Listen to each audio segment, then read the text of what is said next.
pagi. Kami kelompok 5 akan mempresentasikan mengenai teori akuntansi dan judul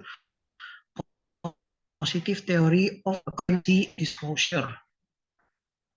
Di sini kami bertiga akan memulai presentasinya. Anggota dari kelompok 5 adalah Daniela Quinta Anastasia,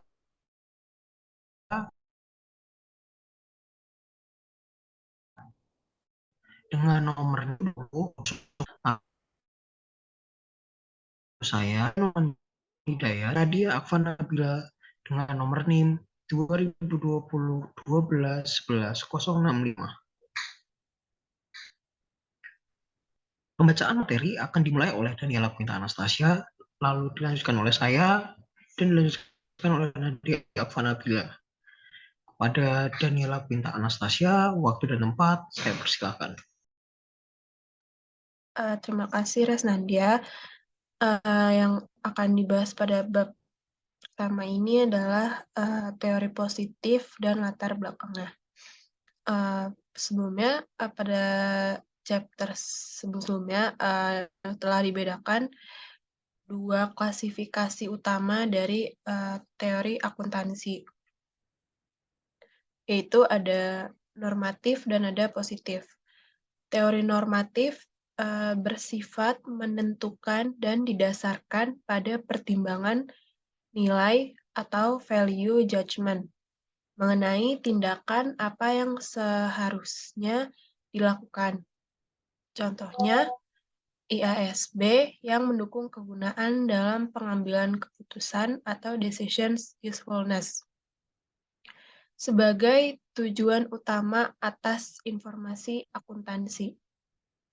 Capital Market Research atau CMR, penelitian pasar modal yang meneliti dampak informasi terhadap imbal hasil saham dan dampak perubahan kebijakan akuntansi terhadap harga saham menjadi lebih dominan setelah tahun 1970 karena untuk mengembangkan teori yang menentukan bagaimana akuntan harus mempersiapkan laporan keuangan.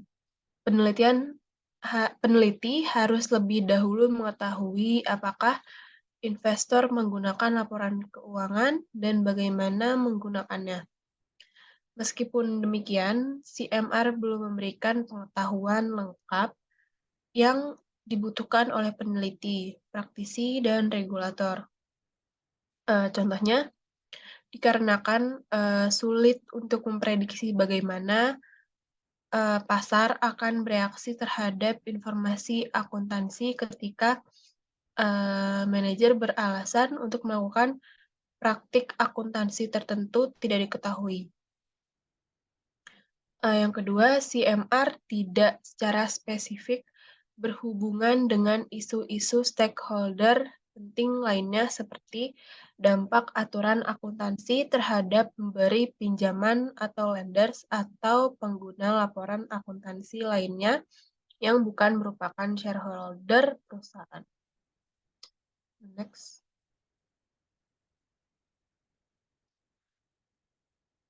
CMR merupakan gelombang pertama dari teori akuntansi positif dan gelombang kedua dari teori akuntansi positif menangani beberapa isu. Isu yang dimunculkan dari teori akuntansi positif. Yang kalau dari teori normatif, teori mengenai apa yang harus dilakukan, bukan apa yang terjadi. Kalau dari teori positif, sebuah teori yang berusaha untuk menjelaskan dan memprediksi fenomena tertentu.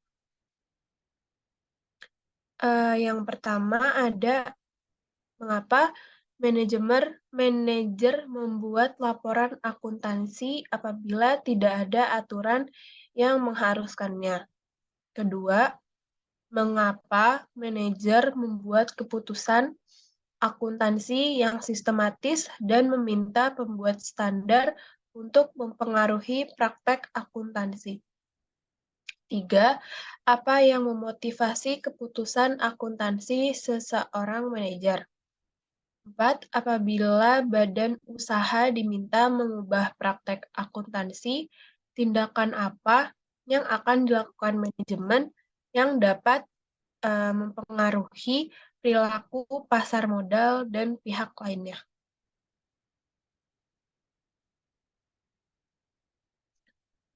Next.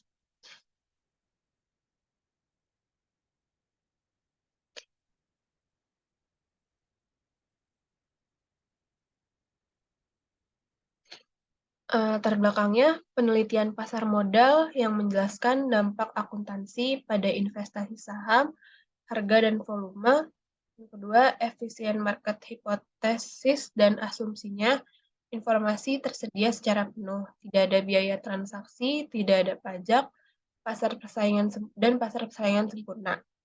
Yang terakhir, penelitian pasar modal tidak selalu mampu menjelaskan mengapa reaksi pasar tidak cepat terhadap informasi akuntansi.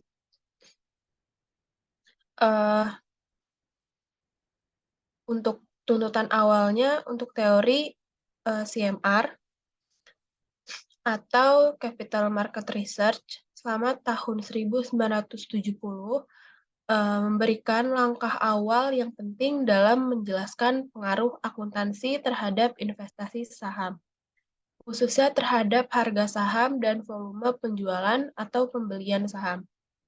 Meskipun demikian, CMR kurang meyakinkan dalam hal penggunaan informasi akuntansi oleh investor untuk mengambil keputusan terkait apakah akan membeli saham atau tidak. Hal ini menyebabkan para peneliti sadar akan kesulitan dalam memprediksi reaksi pasar terhadap publikasi informasi akuntansi.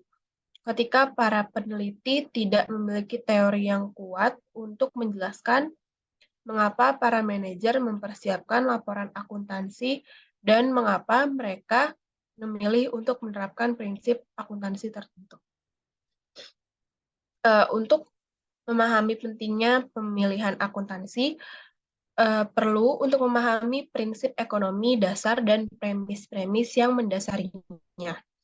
Literatur yang menginvestigasi informasi laba pasar modal setuju bahwa efisien market hipotesis adalah salah satu teori yang penting dalam CMR.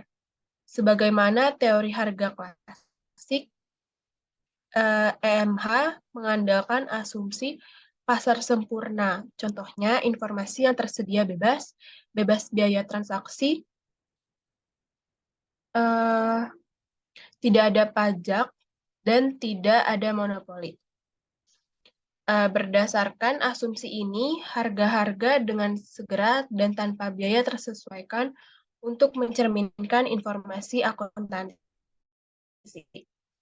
Meskipun demikian, walaupun kondisi-kondisi ini pada umumnya menggambarkan pasar saham, ada keadaan-keadaan lain di mana kondisi-kondisi ini tidak memperkirakan realitas. Oleh karena itu, ada penyimpangan. Ketatnya asumsi-asumsi EMH membuat CMR tidak selalu dapat menjelaskan mengapa harga saham tidak responsif secara langsung terhadap informasi akuntansi sesuai dengan yang telah diprediksi. Para peneliti CMR menyimpulkan beberapa hal dalam pengamatannya.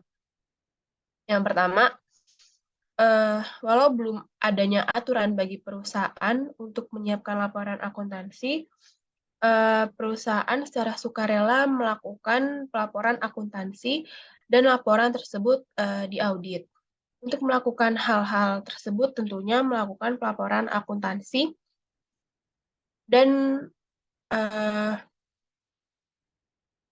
hal tersebut tentunya dibutuhkan biaya. Pertanyaannya, keuntungan apa bagi perusahaan yang membuat perusahaan mau dengan sukarela melakukannya?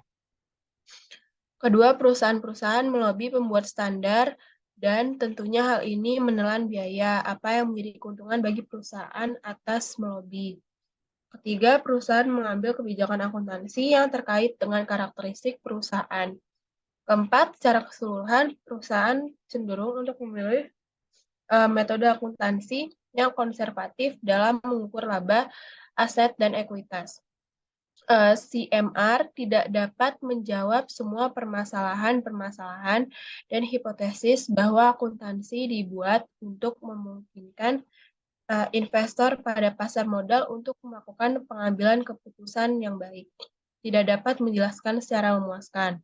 Oleh karena itu, dibutuhkan teori-teori positif yang menjelaskan perilaku pengguna informasi akuntansi. Yang pertama itu ada contracting theory atau teori kontraktual. Teori kontraktual menggambarkan perusahaan sebagai perantara legal atau legal nexus dari hubungan kontraktual antara supplier dan konsumen atas faktor-faktor produksi. Teori ini menjawab mengapa perusahaan ada, yaitu karena biaya transaksi atau kontrak yang dikeluarkan individual akan berkurang jika melalui suatu organisasi yang akan mengelola kontrak dengan supplier. Contohnya,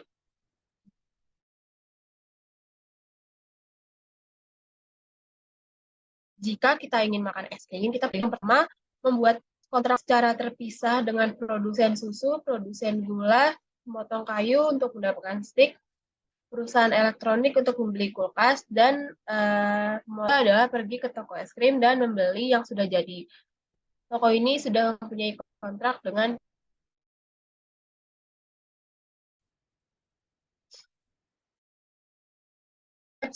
sebagai suatu perjanjian kerjasama kontraktual yang legal antara supplier organisasikan aktivitas ekonomi untuk mengurangi biaya kontraktual.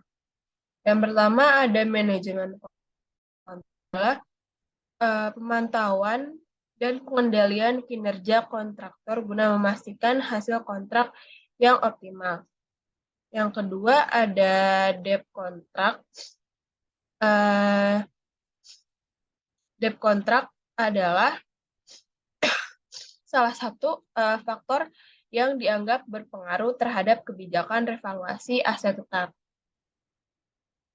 Next. Yang kedua ada agency teori.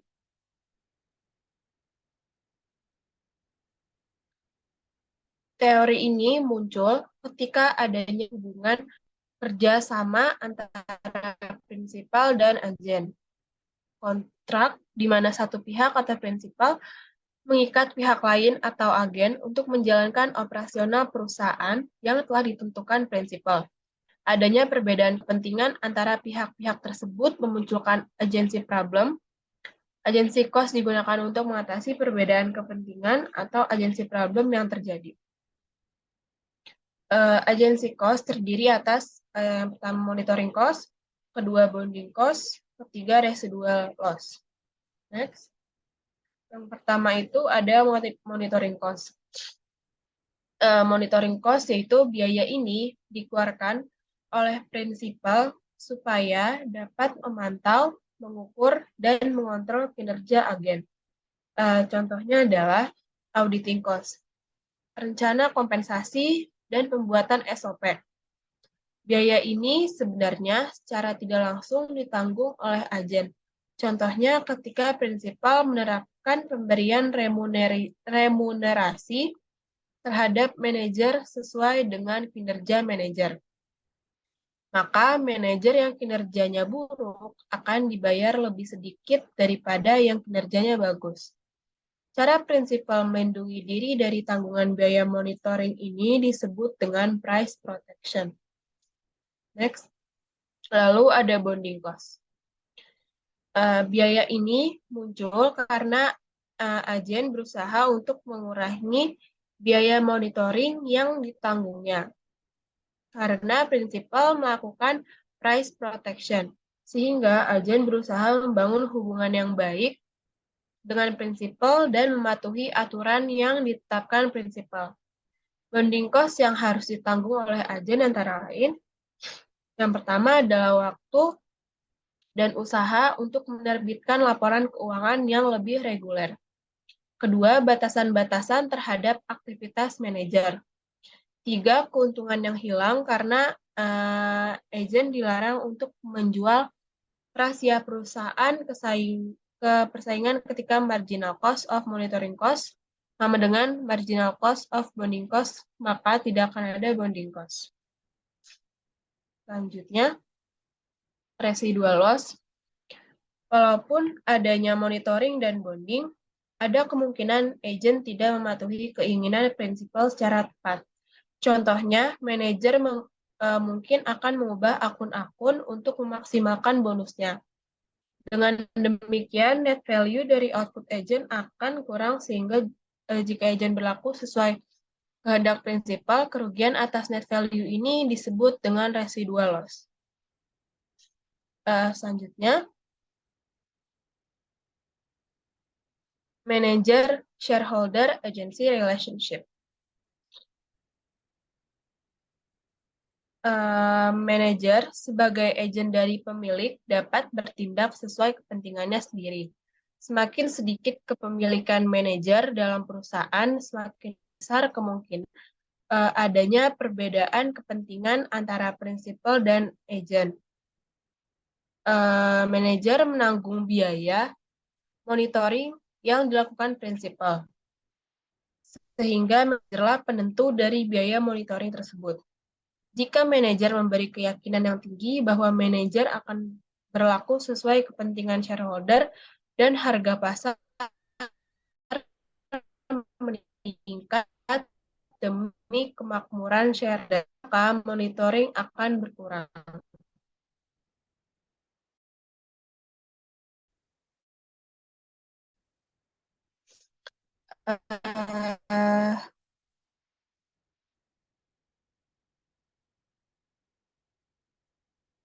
Perbedaan kepentingan antara manajer dan shareholder memunculkan beberapa problem. Yang pertama, risk aversion problem, 2, dividend retention, ketiga, horizon problem.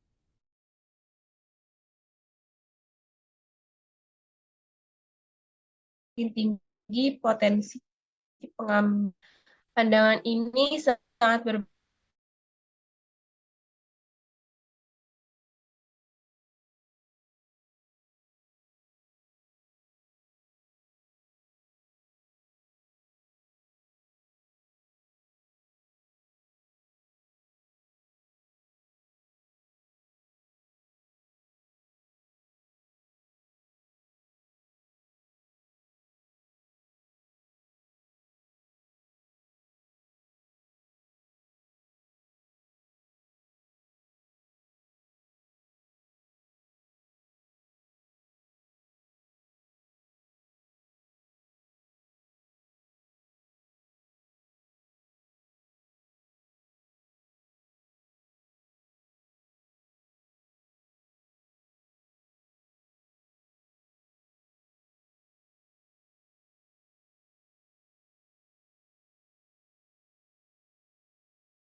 Maaf, terjadi kendala tadi di Zoom kita. Sepertinya ada error. Maaf jika nanti di saat kalian melihat video ini akan sedikit terpotong atau ada bagian yang diedit.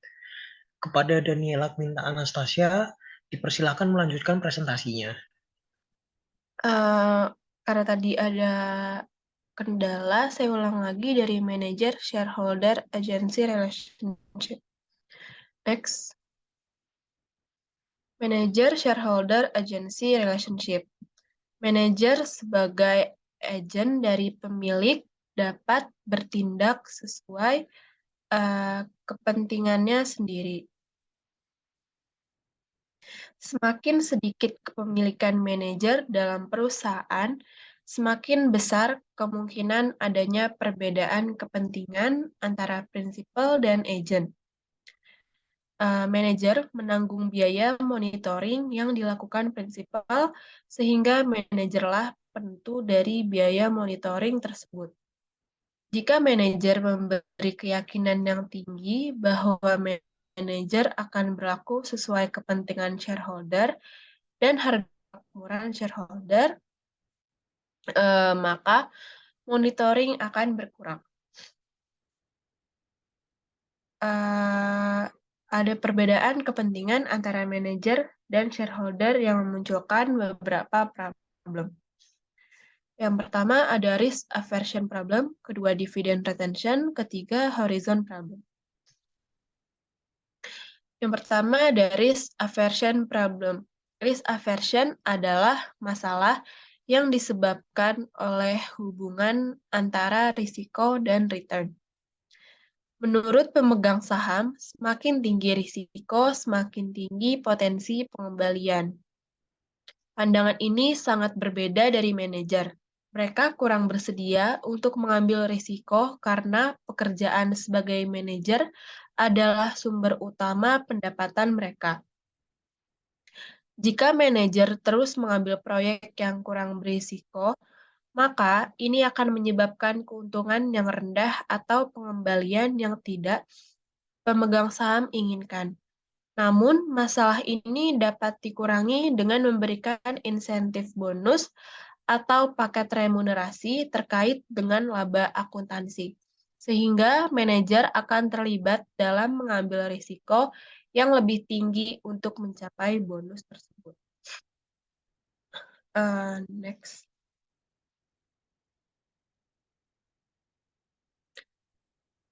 Selanjutnya, ada dividend retention.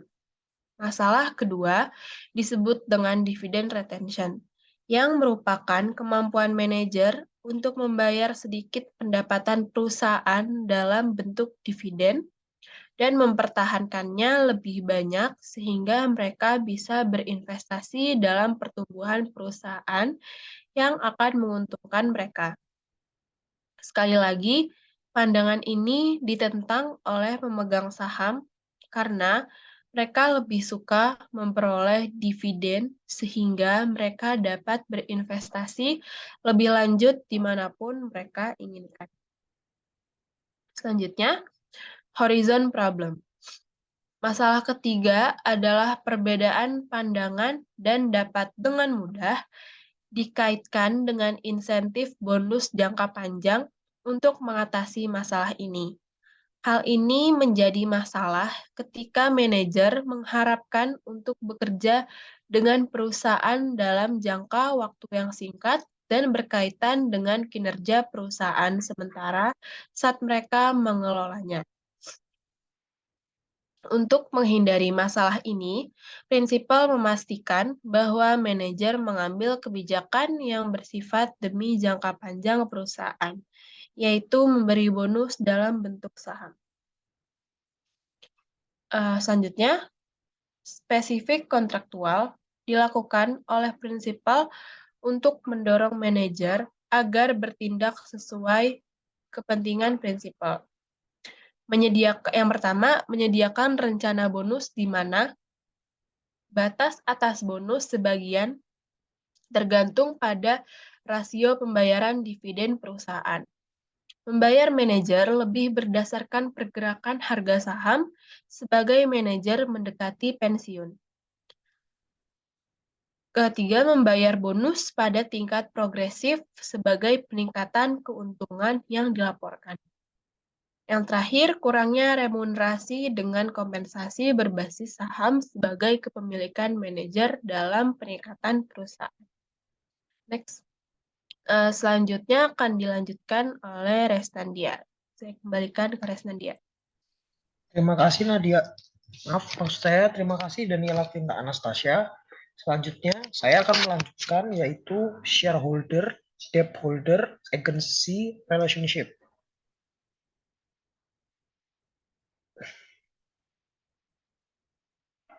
Shareholder, stakeholder, agency relationship.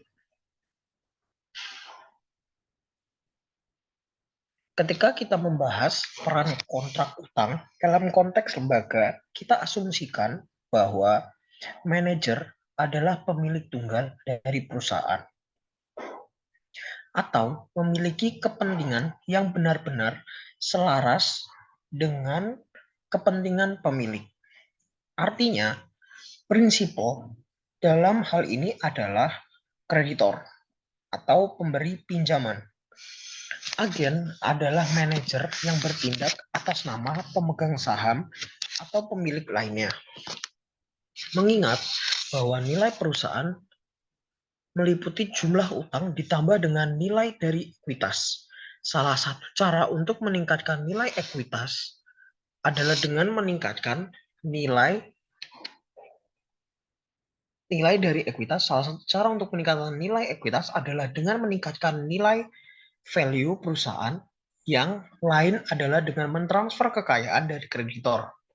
Smith dan Warner mengakui bahwa masalah keagenan dari utang dapat menimbulkan 4 metode utama dari transfer kekayaan dari debt holders kepada pemegang saham.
Maaf, sepertinya terjadi kendala lagi di Zoom yang kita gunakan.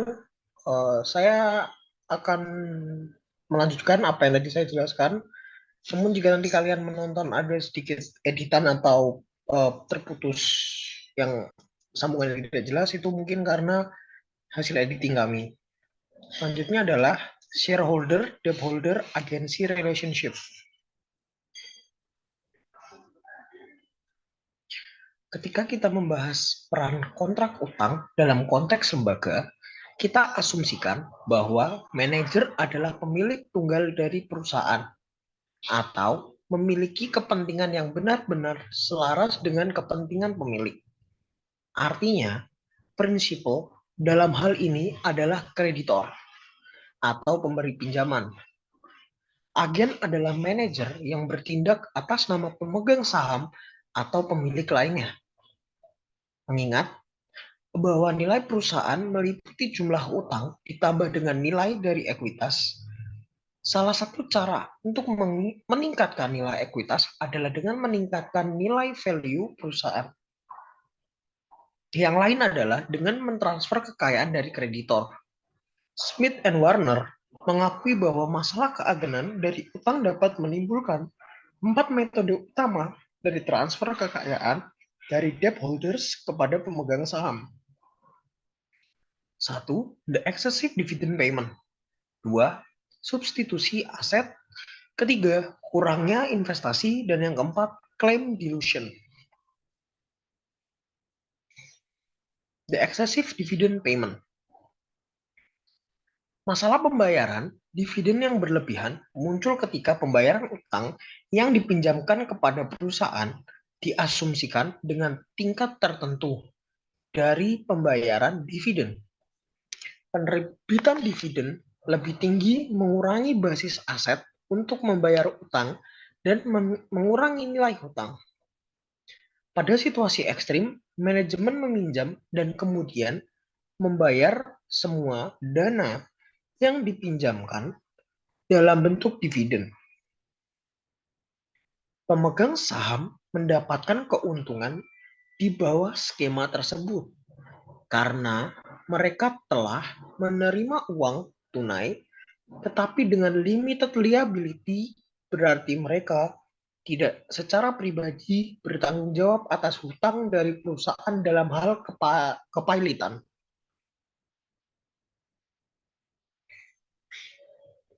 Substitusi aset. Substitusi aset didasarkan pada premis bahwa pemberi pinjaman yang tidak mau mengambil resiko. Mereka memberikan pinjaman kepada perusahaan dengan harapan mereka tidak akan berinvestasi dalam aset atau proyek dari resiko yang lebih tinggi daripada yang dapat diterima oleh mereka. Kurangnya investasi. Kurangnya investasi terjadi ketika pemilik tidak melaksanakan proyek-proyek dengan NPV positif karena untuk melakukannya akan meningkatkan dana yang tersedia bagi debt holders, tetapi tidak bagi pemilik. Sebagai contoh, bayangkan sebuah perusahaan yang sedang menghadapi kebangkrutan. Perusahaan memiliki dana pemegang saham sebesar negatif 90.000 dan perusahaan bisa berinvestasi dalam proyek yang akan memberikan NPV positif sebesar 50.000. Namun, seluruh 50.000 dicatat ke debt holders perusahaan, bukan bagi pemegang saham. Ini akan mengurangi hutang bersih 40.000 hanya jika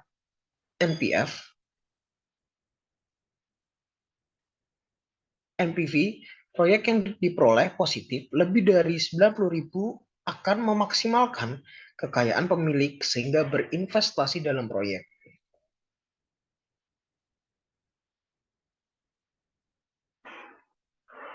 Claim dilution. Dilusi klaim terjadi ketika perusahaan mengeluarkan hutang dengan prioritas lebih tinggi daripada hutang yang telah dikeluarkan. Hal ini meningkatkan dana yang tersedia untuk meningkatkan nilai perusahaan dan nilai kepemilikan, tapi mengurangi keamanan relatif dan nilai hutang yang telah ada. Hal ini berarti itu adanya dilusi terhadap hutang yang telah ada karena hutang yang kini telah menjadi lebih beresiko dengan adanya hutang prioritas lebih tinggi. Persyaratan perjanjian utang adalah syarat dan ketentuan tertulis dalam kontrak utang yang membatasi kegiatan pengelolaan atau mengharuskan manajemen untuk mengambil tindakan tertentu. Pembatasan yang dirancang untuk melindungi kepentingan debt holders dengan mensyaratkan, misalnya, bahwa perusahaan mempertahankan tingkat tertentu aset sebagai jaminan untuk hutang. Pembatasan yang terdapat dalam kontrak utang umumnya terdiri satu atau lebih dari 4 kategori. 1. Persyaratan perjanjian yang membatasi peluang produksi atau investasi perusahaan. Persyaratan perjanjian ini dirancang untuk mengurangi substitusi aset dan kurangnya investasi. 2. Persyaratan perjanjian untuk menahan pembayaran dividen dan biasanya mengikat pembayaran dividen dengan laba. Perjanjian ini menghalangi pembayaran dividen yang berlebihan. 3. Persyaratan perjanjian menahan kebijakan pembiayaan perusahaan ini ditunjukkan kepada masalah pencairan klaim dan biasanya membatasi utang yang lebih tinggi. Bonding persyaratan perjanjian yang mengharuskan perusahaan untuk memberikan informasi tertentu kepada para pemberi pinjaman, seperti laporan dan pengungkapan laporan keuangan untuk pihak berwenang. Ini membantu pemegang obligasi menentukan apakah persyaratan perjanjian telah dilanggar atau yang dekat dengan pelanggaran.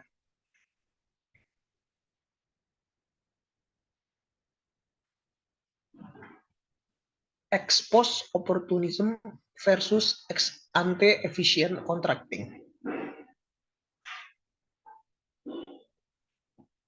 Yang dimaksud dengan ex ante opportunism ialah perilaku oportunistik yang timbul manakala salah satu pihak yang terlibat dalam transaksi hanya memiliki informasi yang terbatas mengenai objek transaksi. Ex ante opportunism muncul sepanjang periode negosiasi kontrak di mana pihak yang memiliki jumlah informasi lebih banyak bisa menggunakannya untuk mengeruk keuntungan dengan cara-cara yang tidak sehat. Meskipun demikian, hal ini dapat diatasi setelah transaksi menjadi lengkap. Sedangkan ex post opportunism merupakan situasi di mana salah satu pihak menguasai informasi lebih banyak dibandingkan dengan pihak lain, di mana potensi terjadinya moral hazard tak dapat diatasi sekalipun saat transaksi telah terjadi. Ex post opportunism timbul setelah kesepakatan kontrak dibuat dalam bentuk pengingkaran atau ketidakpatuhan terhadap isi kesepakatan kontrak yang sudah sama-sama disetujui. Ex post opportunism juga mungkin timbul dalam situasi di mana salah satu pihak mengambil keuntungan dari kerentanan vulnerability pihak lain yang dilakukan semata-mata untuk meningkatkan profitabilitasnya.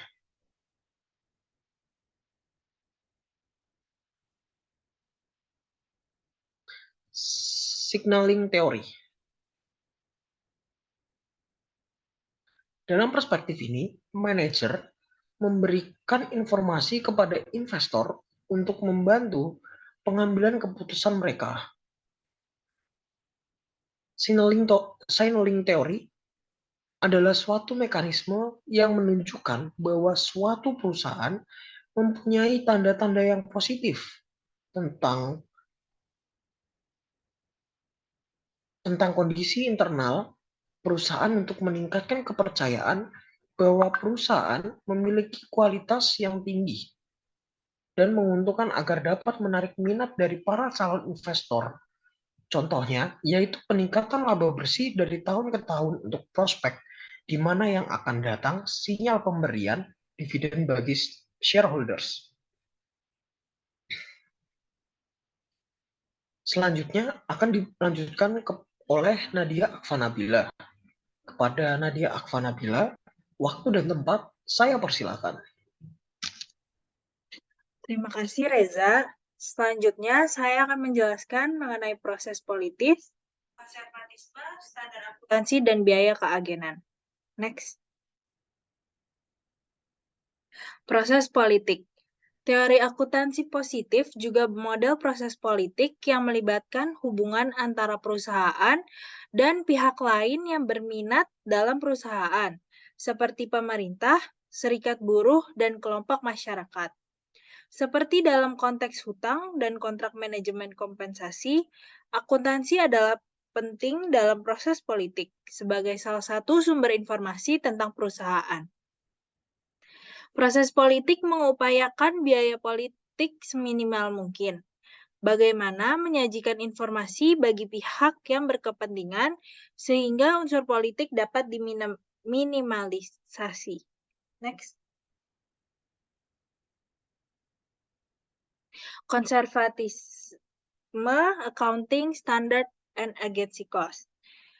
Kontrak keagenan antara prinsipal dengan agen, model pengendalian untuk kreditor dan pemegang saham, konservatisme timbul karena ketidakseimbangan verifikasi untuk pendapatan dibandingkan dengan beban. Dalam pembahasan di atas, pada teori keagenan secara implisit mengasumsikan bahwa kontrak lembaga yang dibuat hanya antara pelaku dan agen dalam perusahaan. Pada dasarnya, berbicara tentang tata kelola perusahaan internal dengan kontrak yang efisien.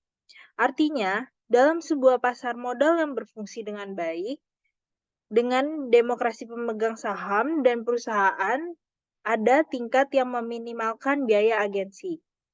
Ini menganggap dominasi atau kontrol oleh para prinsipal atau pemegang saham dan debt holders dengan kehilangan sedikit sisa.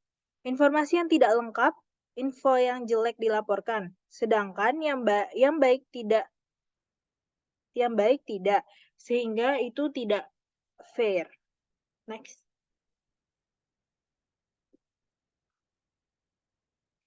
Selanjutnya, additional empirical test of the theory. Next.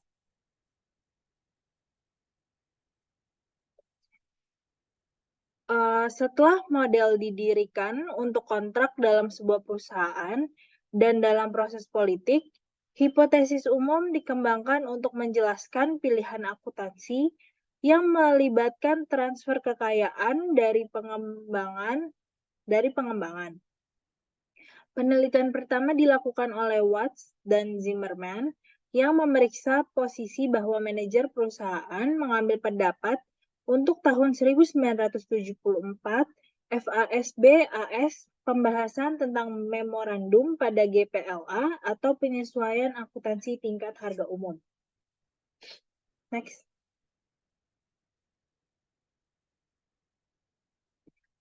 Pengaruh GPLA adalah untuk menyajikan kembali rekening perusahaan menurut indeks inflasi umum, sehingga meningkatkan nilai aset tetap atau secara umum melaporkan penurunan laba karena biaya penyusutan yang lebih tinggi. GPLA bisa mempengaruhi kompensasi manajemen dan kontrak utang. Namun, karena pengungkapan akan tambahan, akan ada efek langsung sedikit di bawah proposal Amerika Serikat untuk persyaratan pelaporan baru. Oleh karena itu, proses politik dianggap memberikan insentif utama untuk adopsi posisi lobby tertentu. Next. Test using contract details. Dalam gambar ini, di formula Haley, batas bawah adalah $1 juta, batas atas adalah $2.500.000, dan PT adalah 2%. Sehingga manajer akan mendapatkan bonus sampai perusahaan memperoleh keuntungan sebesar $1 juta. Kemudian, manajer akan mendapatkan 2% dari keuntungan perusahaan yang kurang dari $1 juta. Maksimal $30.000 dari 2% dikali $2.500.000 dikurang $1 juta. Jika perusahaan memperoleh keuntungan $2 juta, manajer akan menerima bonus sebesar $20.000 yang dihitung dari 2% dikali $2 juta dikurang $1 juta. Jika perusahaan memperoleh keuntungan sebesar 5 juta, bonus akan menjadi maksimal 2% dikali $2.500.000 dikurang $2.500.000 dikurang $1 juta, yakni $30.000. Batas bawah ditetapkan untuk mengurangi risk aversion dengan memotivasi manajer untuk memperoleh keuntungan yang melibatkan beberapa pengambilan risiko. Batas atas cenderung mencerminkan harapan pemegang saham dari tingkat keuntungan yang berkelanjutan. Haley merumuskan aturan keputusan berdasarkan parameter yang ditetapkan dari rencana. Ketika laba sebelum accrual diskresioner secara signifikan berada di bawah batas bawah, manajer akan memiliki insentif untuk take a bet, yaitu untuk membuat accrual diskresioner negatif dalam rangka menghapus keuntungan sebanyak mungkin dengan harapan bahwa laba yang dilaporkan periode berikutnya akan berada di atas batas bawah. Ketika keuntungan berada di atas batas bawah, manajer akan berekspektasi untuk membuat accrual diskresioner positif dalam rangka memaksimalkan bonusnya. Namun, jika rencana bonus menggunakan batas atas dan laba sebelum akrual diskresioner secara substansial berada di atas batas itu, setiap akrual diskresioner positif akan hilang karena keuntungan di atas batas atas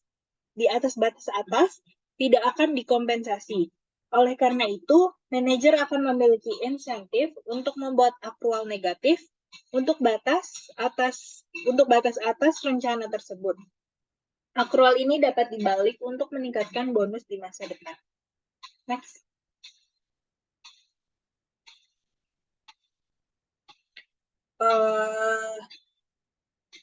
Watts dan Zimmerman berpendapat bahwa karena faktor politik, para manajer perusahaan memiliki insentif yang lebih besar untuk mengurangi laba yang dilaporkan. Wong mempelajari pengaruh biaya dengan menghubungkan politik dan hutang pada pilihan akuntansi untuk kredit pajak ekspor yang tersedia di Selandia Baru. Wong berpendapat bahwa cara di mana kredit pajak yang dihitung selama periode ini dipengaruhi oleh biaya politik. Next.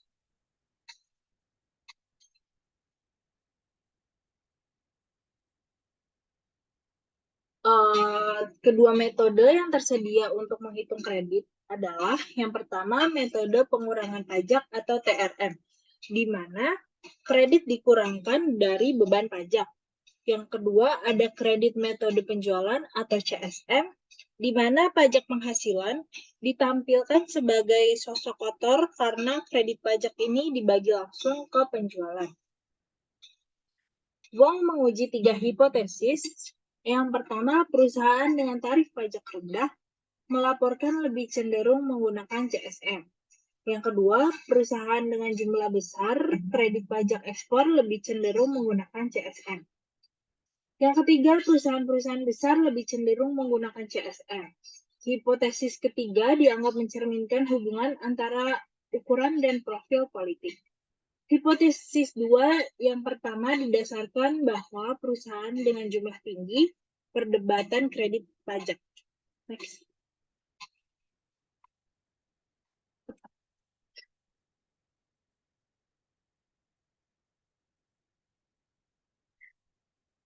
Efficient contracting hypothesis. Beberapa penelitian yang dilakukan berkonsentrasi terutama pada pemilihan efisiensi prosedur akuntansi, yaitu keputusan akuntansi yang dibuat di depan atau ex ante oleh manajemen dan pemegang klaim pada perusahaan untuk mengurangi biaya kontrak keagenan. Next.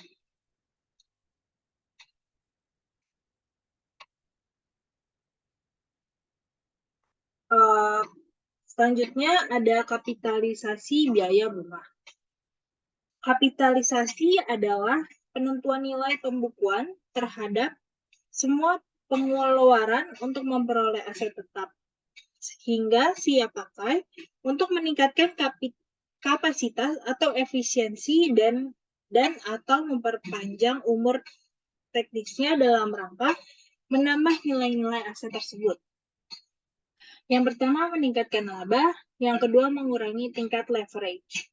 Zimmer memberikan sebuah teori explanatory tentang mengapa perusahaan ingin mengkapitalisasi biaya daripada menjadikannya sebagai expense, yaitu untuk mengurangi cost kontrak. Teori tersebut berbeda dengan riset sebelumnya tentang kapitalisasi biaya atau expense karena alasan oportunitas. Teori Zimmer memunculkan sebuah hubungan antara metode finansial dan pilihan akuntansi dalam perusahaan real estate. Dia memberikan hipotesis bahwa perusahaan real estate yang membiayai proyek-proyek dengan pinjaman proyek spesifik lebih mungkin untuk mengkapitalisasi biaya bunga. Perusahaan real estate yang melakukan proyek pengembangan pada kepentingan pelanggan untuk memastikan bahwa pelanggan menanggung resiko proyek. Sebagai hasilnya, mereka akan berusaha untuk membuat harga proyek berdasarkan berdasarkan pada cost pengembang, termasuk biaya. Karena biaya bunga dikapitalisasi dalam hal tersebut akan berdampak pada dihapusnya biaya bunga yang seharusnya masuk dalam pengurangan pendapatan. Oleh karena itu, laba yang diperoleh akan terlihat tinggi. Di sisi lain, dengan adanya kapitalisasi biaya bunga, maka tingkat leverage perusahaan akan berkurang, di mana leverage adalah penggunaan dana yang menyebabkan perusahaan yang menanggung beban tetap berupa bunga. Penyebab kapitalisasi bunga itu ada dua, yaitu yang pertama, meskipun kapitalisasi biasanya meningkatkan penghargaan berupa bonus bagi manajer, manajemen komite kompensasi akan memungkinkan kapitalisasi bunga dan menutup pendapatan melalui kontrak biaya tambahan. Kedua, sebuah aplikasi konsisten memanfaatkan bunga khusus proyek yang dibiayai akan menghemat waktu dalam negosiasi dengan auditor dan penyelidik biaya pelanggan. Temuan selanjutnya adalah bahwa perusahaan besar lebih cenderung untuk memanfaatkan bunga yang tidak konsisten dengan hipotesis untuk konvensional dan berpendapat bahwa perusahaan besar lebih mungkin untuk menarik pembiayaan proyek spesifik. Next.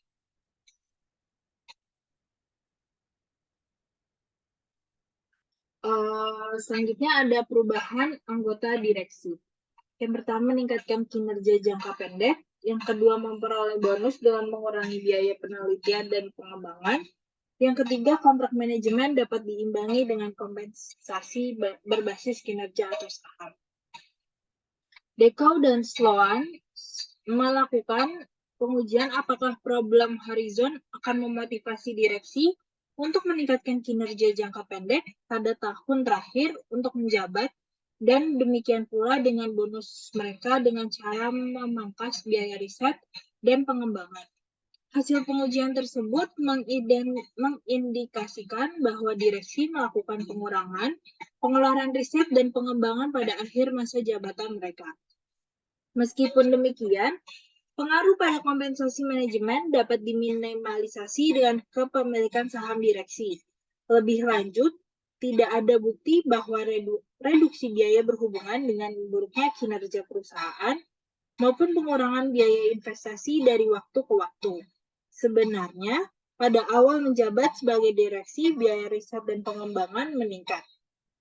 Hasilnya menarik, karena ini mengindikasikan bahwa walaupun perlakuan seperti mereduksi biaya riset dan pengembangan tampak oportunistik, ini mungkin akan lebih efisien bagi para stakeholder untuk memungkinkan membuat mekanisme tidak langsung melalui kompensasi saham dan tindakan kompensasi atau direksi baru meningkatkan biaya riset dan pengembangan untuk memastikan distribusi kemakmuran yang sama antara stakeholder dan manajemen dibandingkan mengontrol secara langsung terhadap tindakan para manajernya.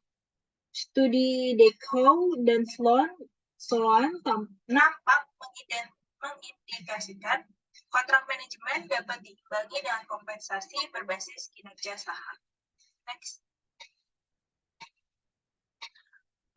Penelitian lain, Skinner membuktikan bahwa atribut ekonomi perusahaan mempengaruhi sifat utang perusahaan dan kontrak manajemen kompensasi, dan bahwa variabel kontraktor oportunistik tradisional dikaitkan dengan pilihan kebijakan akuntansi.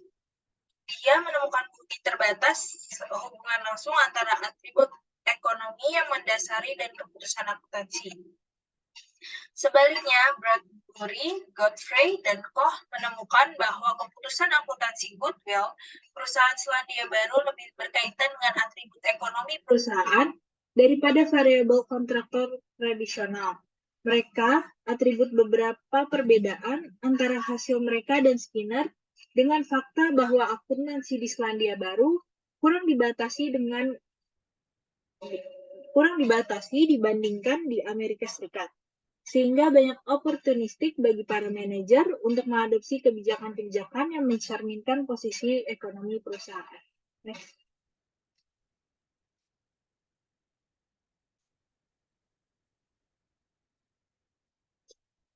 Selanjutnya ada evaluating the theory. Next.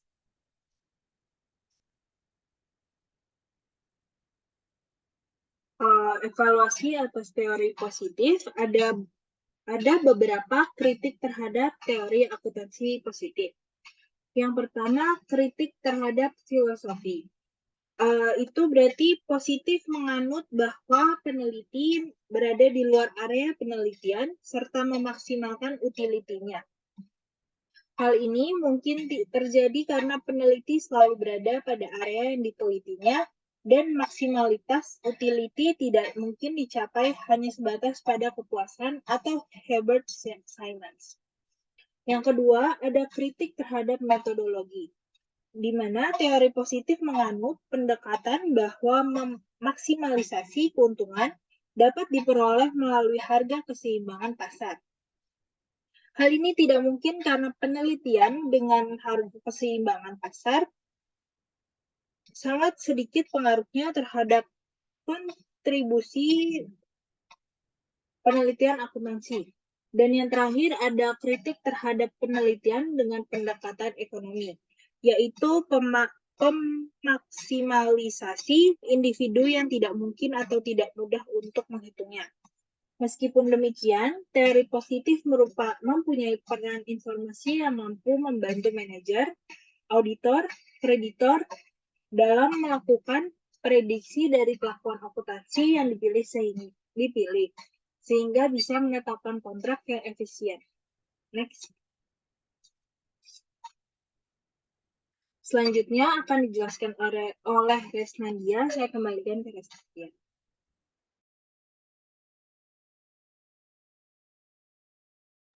Terima kasih Nadia Akvanabila. Berikutnya akan saya jelaskan mengenai isu for auditor.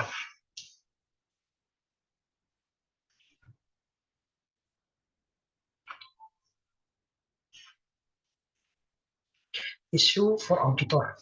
Sebagaimana dibahas sebelumnya, dalam bab ini, permintaan untuk audit dapat dijelaskan oleh teori keagenan sebagai bagian dari kegiatan monitoring dan ikatan biaya.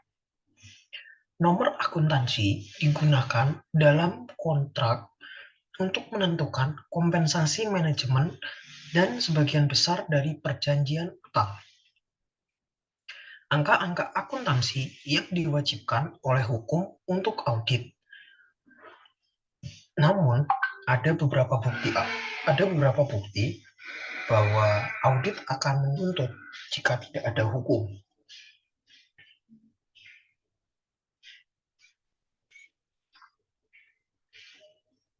Auditor mempunyai peran monitoring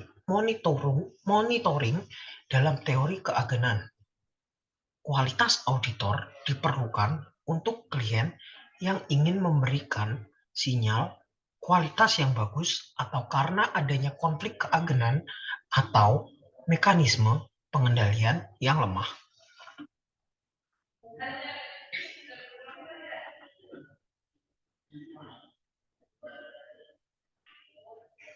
Next. Sekian presentasi dari kami. Sekiranya ada tambahan dari Nadia Akvanabila atau Daniel Pinta Anastasia, saya persilahkan.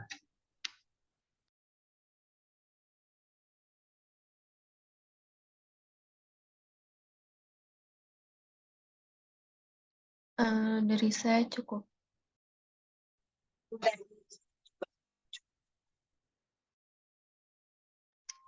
Baik, terima kasih Daniela Pinta Anastasia maupun Nadia Akvanabila.